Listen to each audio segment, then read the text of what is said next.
Hello. Welcome back to the channel. Have you ever thought that you're already a cyborg? You just don't know it yet?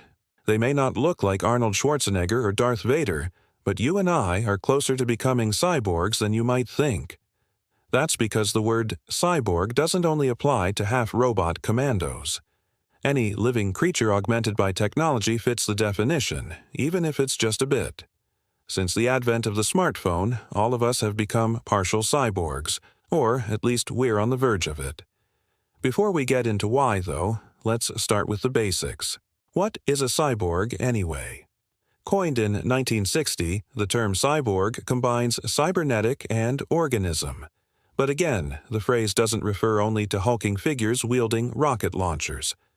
The key takeaway is that a cyborg is a blend of organic matter and technology. But since that definition is up for interpretation, we should probably talk about some of the more popularized versions of these beings in film and television. One example is the Bionic Man, popularized by the $6 Million Man TV show based on the book Cyborg by Martin Caidin. In the series, Steve Austin is a test pilot who survives a catastrophic accident but needs replacement body parts to survive. Those replacement parts are then upgraded with mechanical enhancements that give him bionic abilities, allowing him to run faster, lift heavier weights, and hear things other people couldn't. He's an example of a cyborg that has extra abilities compared to regular humans. Then there's the Borg from Star Trek, which are actually more famous for their appearance in pop culture. Members of this cybernetic species are partially machine and partially organic. The catch is that they augment themselves voluntarily. If a member gets injured, his or her biological tissue is replaced with cybernetics. The idea behind the Borg is to achieve perfection through technology, both physically and mentally. A hive mind links all Borg members together telepathically, connecting them emotionally and mentally. However, there's another type of cyborg that's even more interesting. The cyborg ninja, also known as a Kion, is a hybrid being that looks completely human except for the small details. For instance, the cyborg ninja from Teenage Mutant Ninja Turtles has a mechanical arm and a robotic eye. On the surface, he appears to be just like his brothers. But this difference makes him stronger, smarter, and more resilient. It also allows him to carry out special missions that the others wouldn't be able to do. As you can see, the line between human and cyborg is blurred and exists mostly in how people perceive it. After all, cyborgs are just people who have used tech to improve themselves in some way. By that definition, you can make the argument that we've been creating cyborgs since the Stone Age when early humans started making tools. But nowadays, we're on the verge of entering a new era of cyborg enhancement. Part of this stems from technological advances, but also from our comfort levels with integrating tech into our daily lives. Take the smartphone, for instance. Most of us rely on our phones to help us get from one place to another, communicate with friends and family, research unfamiliar topics, document special occasions, and keep track of our schedules. When you think about it like that, you realize that your phone is basically an external brain. If you forget your wallet, you won't be able to buy something you want. But if you forget your phone, you'll struggle to do nearly everything. Some people even become disoriented without it, unable to find their way home because they're too dependent on GPS. Smartphones are so integrated into our daily lives that many people consider them a part of themselves. In fact, there's a name for this phenomenon: auto-identification. Basically, you lose part of your identity if you're separated from your phone. But it's not just the tasks smartphones perform that make them an extension of the user, it's also the effect they have on our brains. Researchers from the University of British Columbia did a study in 2011 where they tracked how smartphone users processed information. They found that people who regularly used smartphones to navigate were less likely to memorize routes and directions. Instead, they relied on their GPS. This process is called transactive memory. Basically, you store memories outside of your brain, whether it's in a computer, notes app, or, in this case, a GPS system. As you can see, smartphones have changed how our brains work. Using them so often has caused us to outsource mental processes we would normally handle ourselves. So, while a smartphone isn't going to give you super strength or the ability to breathe underwater, it's definitely transforming you into a cyborg.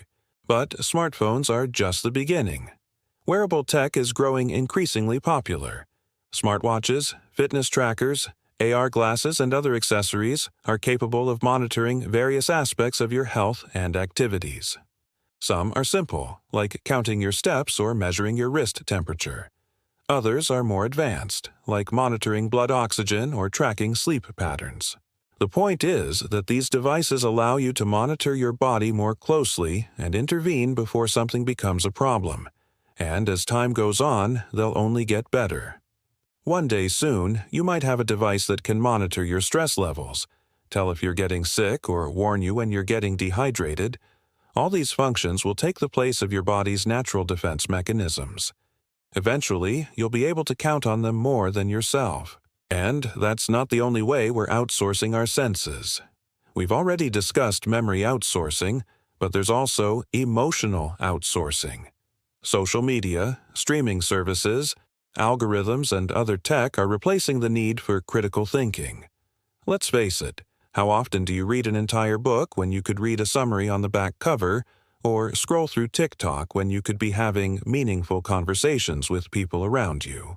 What's worse, this lack of critical thinking is affecting our empathy levels. Dr. Aaron Ben-Zeev, director of the Empathy and Agency Lab at Naropa University, says that the reason people have trouble understanding other people is that they're constantly bombarded with content. Basically, all the stimulation creates a numbness that makes it hard to relate to other people. So, what does this mean for the future? As long as you have access to the internet, you're never truly alone.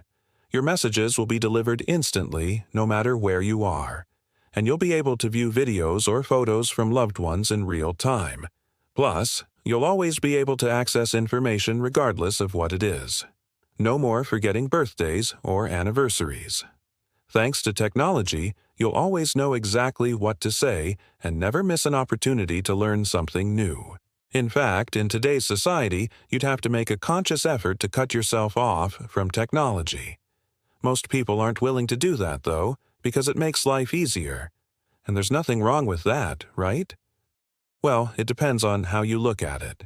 Some believe that by embracing cyborg technologies, humans are giving up their free will and autonomy.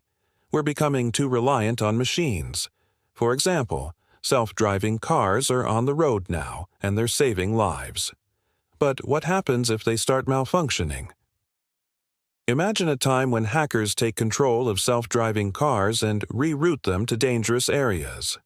Would you put your trust in the car or your own driving abilities? If you chose the former, you're putting your life in the hands of machines. That's why some people say technology is dangerous and should be approached with caution. But it's impossible to avoid tech altogether. So the real question is, how much control do you want machines to have over your life?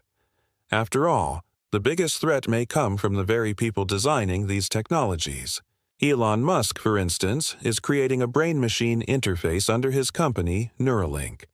The goal is to create an implantable device that can treat neurological conditions such as Alzheimer's and Parkinson's disease. But that's only the beginning.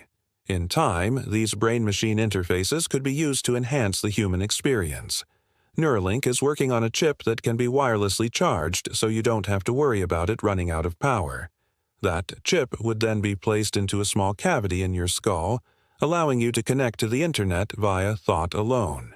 But as amazing as that sounds, it also means that the people designing this tech have incredible power over its users.